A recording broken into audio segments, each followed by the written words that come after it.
বাংলাদেশের পূর্ব সীমান্তের নতুন বাস্তবতা হিসেবে মাথা তুলে দাঁড়িয়েছে আরাকান আর্মি। মায়ানমারের রাখাইন রাজ্যের প্রায় পুরোটা এখন আরাকান আর্মি দখলে। বাংলাদেশের সামনে রোহিঙ্গা প্রত্যাবাসন, আরাকান আর্মি এবং আরাকানের ভূ রাজনৈতিক বাস্তবতা সব মিলিয়ে এক জটিল সমীকরণ উপস্থিত। এদিকে আরাকান আর্মির সাথে ভারতের শক্ত যোগাযোগের খবর এরই মধ্যে এই সমীকরণকে আরো জটিল করে তুলেছে। আরাকানকে ঘিরে বাংলাদেশের জাতীয় নিরাপত্তা হুমকি আরো প্রকট আকার ধারণ করছে।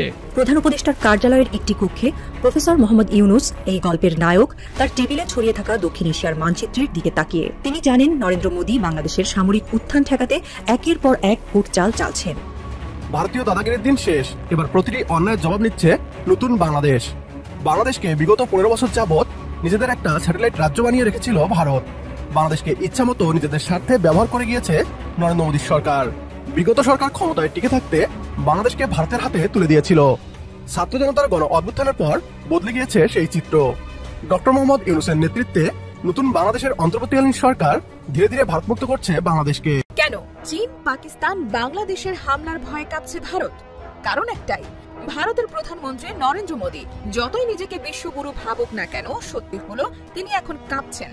ভারত এখন আর আগে সে একমাত্র আঞ্চলিক শক্তি নয় যাকে কেউ চ্যালেঞ্জ করতে পারবে না, বরং এখন চীন, পাকিস্তান আর বাংলাদেশ, এই তিন দেশ কৌশলগতভাবে এমন ভাবে একসাথে দাঁড়িয়েছে যে ভারত তাদের সামনে কার্যত অসহায়।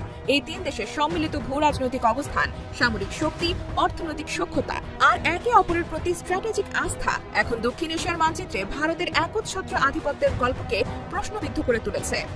দিন দিন ভূ রাজনীতিতে চমক দেখিয়ে যাচ্ছেন ডক্টর মোহাম্মদ ইউনুস।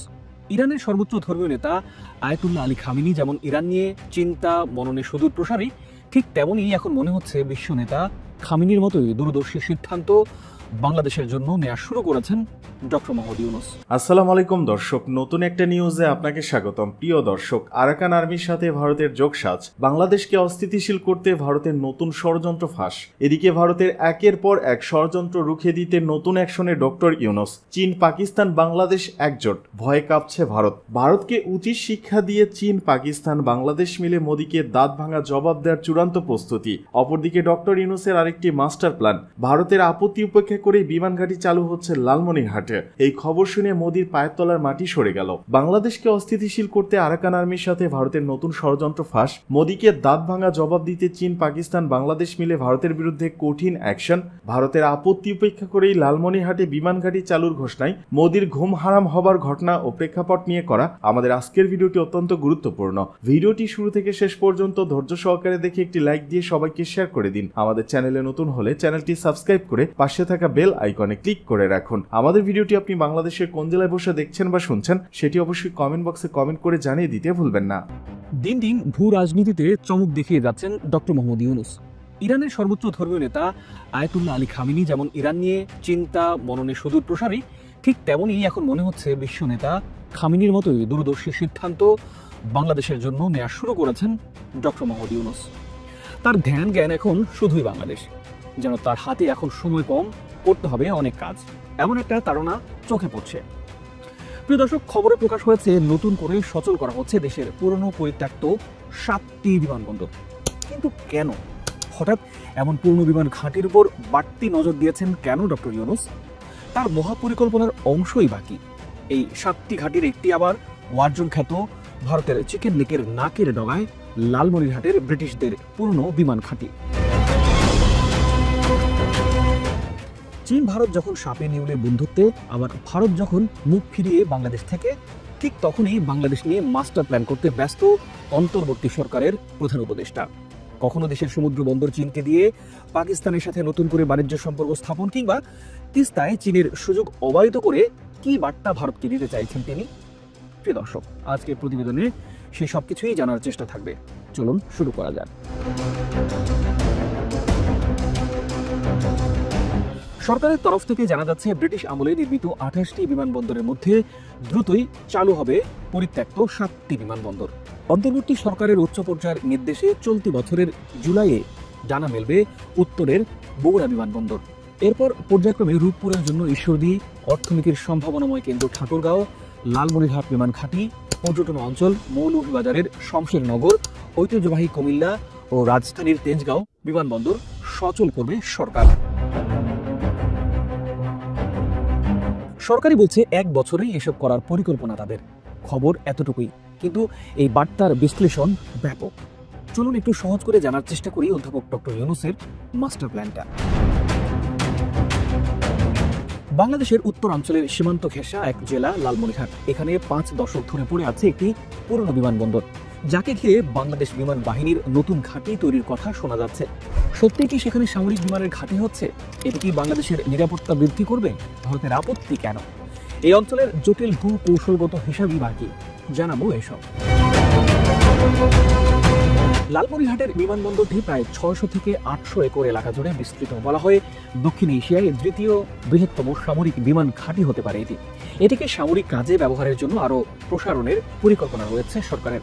যদি এটিকে আধুনিক এয়ারবেস হিসেবে গড়ে তুলতে চায় সরকার, তাহলে কি করতে হবে? শুরুতে রানওয়ে উন্নয়ন সবার আগে আসবে। বর্তমান রানওয়ে প্রায় 2300 মিটার, কিন্তু একটি বড় সামরিক বিমান ওঠানামার জন্য প্রয়োজন হবে অন্তত 3000 মিটারের রানওয়ে।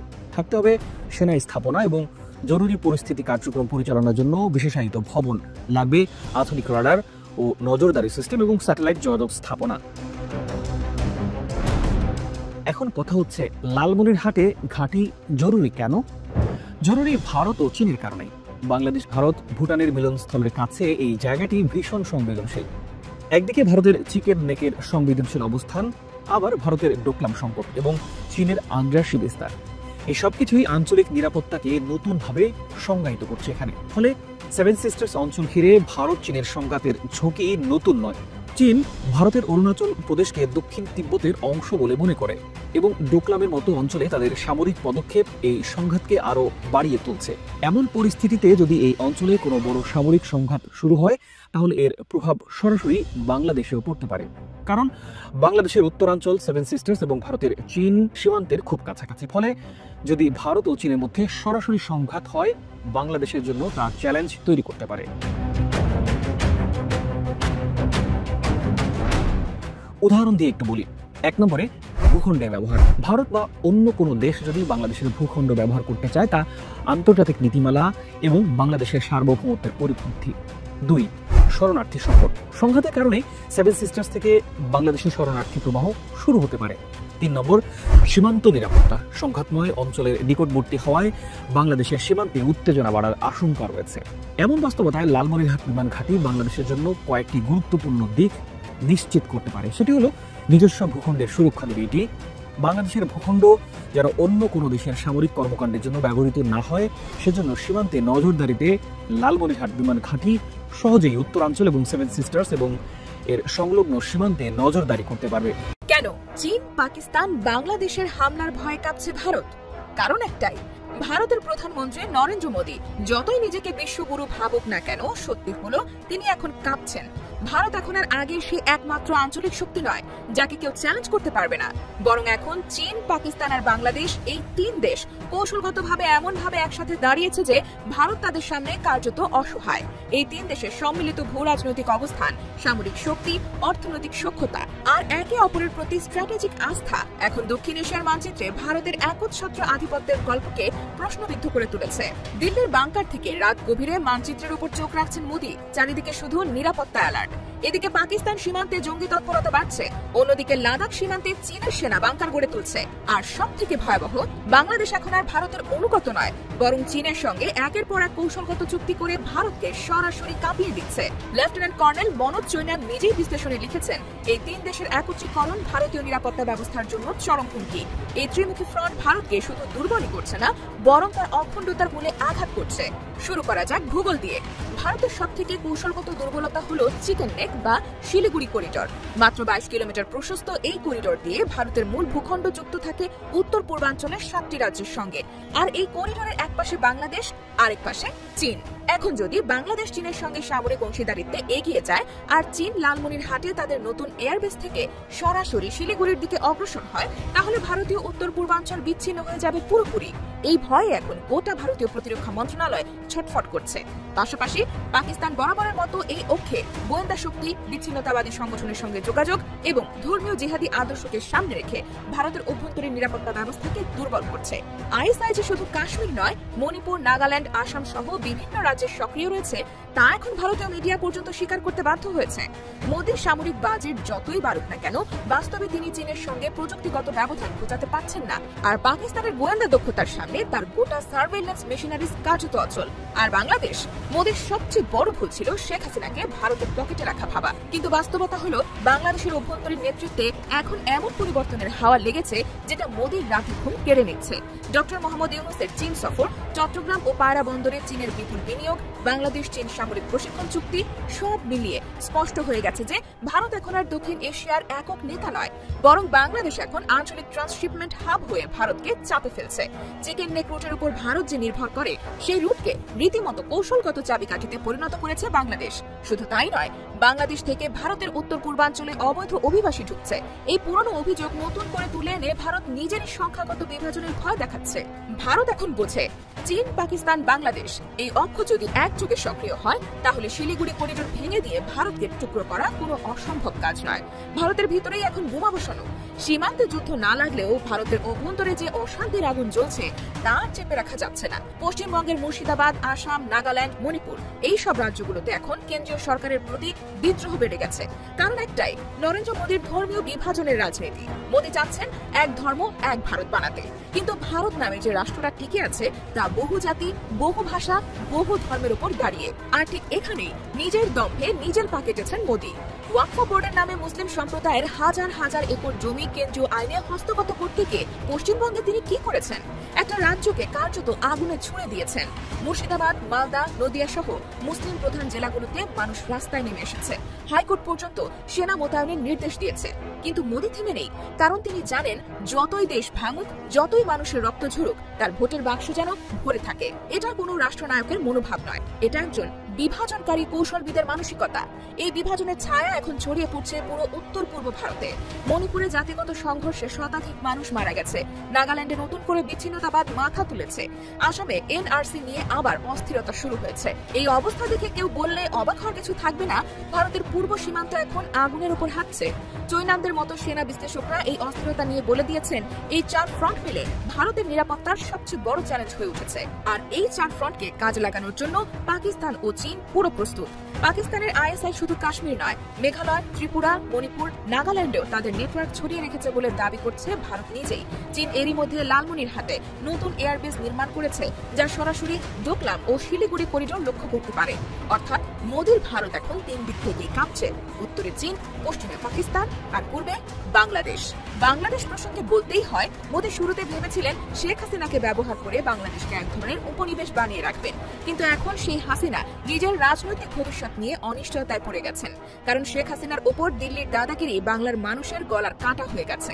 এখন বাংলাদেশের অভ্যন্তরে একটি নতুন জাতীয় নেতৃত্ব উঠে এসেছে, যারা চীনের সঙ্গে পরস্পর সম্মান ভিত্তিক কূটনৈতিক সম্পর্ক করতে আগ্রহী, ভারতের নাক গলানো বন্ধ করতে চায় এবং দেশের ভূখণ্ড ও নিরাপত্তাকে সর্বোচ্চ অগ্রাধিকার দেয়। চীন এই সুযোগটা পুরোপুরি কাজে লাগাচ্ছে।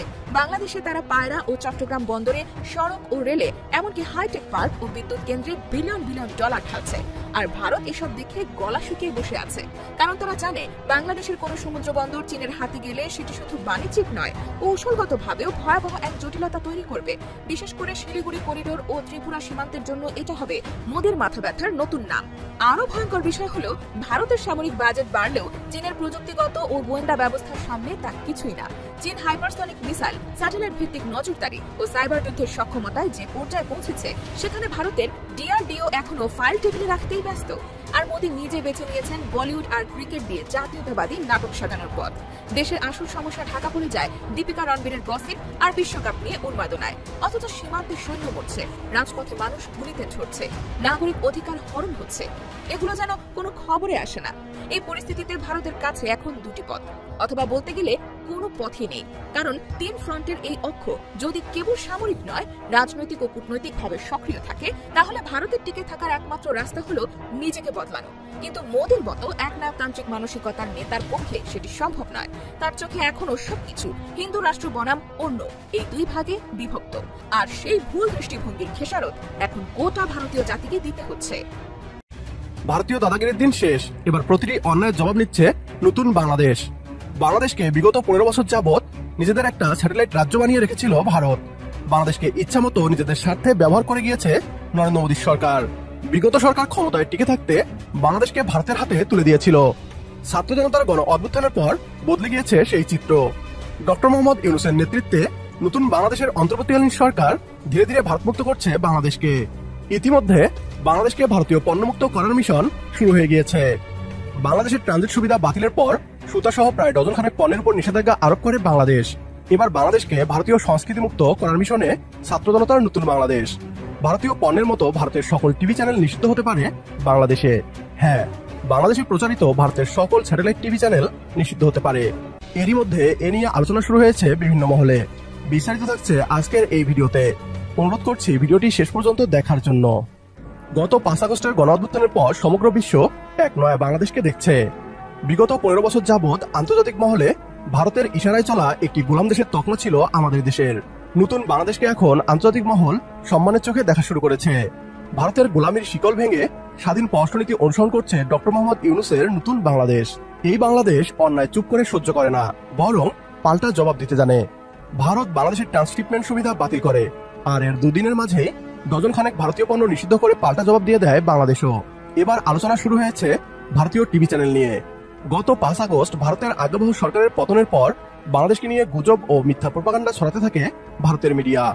বাংলাদেশের একাধিক প্রতিবাদের পরও ভারতীয় মিডিয়া তাদের কার্যক্রম বন্ধ করেনি। এরই মধ্যেই ভারতীয় টিভি চ্যানেল বন্ধ নিয়ে হাইকোর্টে রিট জমা হয়েছে। বাংলাদেশের কোনো টিভি চ্যানেল ভারতে সম্প্রচারিত হতে দেয়া হয় না, তবে আমাদের দেশে ভারতের সকল টিভি চ্যানেল বিনা বাধায় সম্প্রচারিত হচ্ছে। ভারতের নিউজ চ্যানেলগুলো প্রতিনিয়ত বাংলাদেশ বিরোধী খবর প্রচার করে চলেছে। সেই সাথে ভারতীয় ধারাবাহিক নাটক বাংলাদেশের সংস্কৃতিকে নষ্ট করছে প্রতিনিয়ত। নতুন বাংলাদেশে এমন বৈষম্য এবং অশ্লীলতা চলতে দেওয়া যায় না। ভারত বাংলাদেশের টিভি চ্যানেলগুলোকে ভারতে প্রদর্শনের সুযোগ করে না দিলে বাংলাদেশে ভারতীয় সকল টিভি চ্যানেল বন্ধ করে দেওয়া এখন সময়ের দাবি। এতে বাংলাদেশের টেলিভিশন মিডিয়া শিল্প যেমন ভারতীয় টিভি মিডিয়া শিল্প হতে রক্ষা পাবে, ঠিক তেমনি বাংলাদেশের শিক্ষা সংস্কৃতিও ধ্বংস হওয়া থেকে বেঁচে যাবে। ভারত সরকার যদি ভারতীয় নিউজ টিভি মিডিয়ার বিরুদ্ধে ব্যবস্থা না নেয়, তাহলে আমাদের সরকারকেই সাহস করে এগিয়ে আসতে হবে। বাংলাদেশের টিভি চ্যানেলগুলো বিজ্ঞাপন খরায় ভুগলেও ভারতীয় টিভি চ্যানেলে বাংলাদেশের বিজ্ঞাপন চলছে। এতে বাংলাদেশের মিডিয়া শিল্পের ক্ষতি হচ্ছে। প্রধান উপদেষ্টা ডক্টর মোহাম্মদ ইউনূসের প্রতি আমাদের দাবি থাকলো ভারতীয় মিথ্যা প্রোপাগান্ডা ছড়ায় এমন নিউজ চ্যানেলগুলোকে নিষিদ্ধ করার। একমত হলে কমেন্ট বক্সে ইয়েস লিখে জানিয়ে দিন আমাদের। সেই সাথে ভিডিও শেয়ার করে দেখার সুযোগ করে দিন আপনার বন্ধুদের। এদিকে কাশ্মীর হামলা, দেশে ফিরে বিমানবন্দরে মোদির বৈঠক। কাশ্মীরের পাহেলগাঁয়ে ভয়াবহ হামলার খবর পেয়ে সৌদি সফর সংক্ষিপ্ত করে তড়িঘড়ি দেশে ফিরেছেন ভারতের প্রধানমন্ত্রী নরেন্দ্র মোদী। ভারতে পৌঁছেই সময় নষ্ট না করে রাজধানী দিল্লির বিমানবন্দরে এক জরুরি বৈঠকে বসেন। ভারতীয় গণমাধ্যম এনডিটিভি জানায়, মঙ্গলবার কাশ্মীরের পাহেলগাঁয়ে সংঘটিত ওই হামলায় কমপক্ষে 26 জন নিহত হন। এতে গোটা দেশ জুড়ে নেমে আসে উদ্বেগ ও আতঙ্ক। এরই মাঝে সৌদিতে অবস্থান করছিলেন প্রধানমন্ত্রী মোদী। ঘটনার খবর পেয়েই সফর সংক্ষিপ্ত করে মঙ্গলবার রাতে দেশে ফেরার সিদ্ধান্ত নেন তিনি। ভারতে ফেরার পরপরই বিমানবন্দরে গোপনীয় এক বৈঠকে বসেন মোদী। বৈঠকে উপস্থিত ছিলেন পররাষ্ট্রমন্ত্রী এস জয়শঙ্কর, জাতীয় নিরাপত্তা উপদেষ্টা অজিত দোভাল সহ উচ্চপদস্থ কর্মকর্তারা। এ সময় এস জয়শঙ্করকে চোখে পড়ার মতো উদ্বিগ্ন দেখা যায়। বৈঠকের শুরুতেই কাশ্মীর পরিস্থিতি সম্পর্কে প্রধানমন্ত্রীকে অবহিত করেন কর্মকর্তারা। মোদী সেখানেই বেশ কিছু দিক নির্দেশনা দেন বলে সরকারি সূত্রে জানা গেছে, তবে বৈঠকের বিস্তারিত কিছু গণমাধ্যমে প্রকাশ করা হয়নি। এদিকে সৌদি সফরের সময় কাশ্মীরে হামলা ছিল আলোচনার কেন্দ্রবিন্দুতে। সফরের প্রথম দিন জেদ্দার আল সালাম প্রাসাদে সৌদি যুবরাজ মোহাম্মদ বিন সালমানের সঙ্গে দ্বিপাক্ষীয় বৈঠকে মিলিত হন মোদী। বৈঠকের শুরুতে দুই নেতা পহেলগাঁয়ের ঘটনায় নিন্দা জানান। একই সঙ্গে সন্ত্রাস বিরোধী লড়াইয়ে পারস্পরিক সহযোগিতা বাড়ানোর অঙ্গীকার করেন তারা। ভারতের রাষ্ট্রদূত সুহেল আজাজ খান জানান, বৈঠকে একেবারে শুরুতেই পহেলগাঁয়ে ঘটনার প্রসঙ্গ ওঠে। উভয় নেতা সন্ত্রাসবাদকে মানবতা বিরুদ্ধে সরাসরি হুমকি হিসেবে বর্ণনা করেন। তিনি আরো জানান, যুবরাজ মোহাম্মদ বিন সালমান প্রধানমন্ত্রী মোদীকে আন্তরিক সমবেদনা জানিয়ে বলেন, এই সংকটময় সময়ে ভারতকে প্রয়োজন হলে পাশে থাকার জন্য সৌদি আরব প্রস্তুত।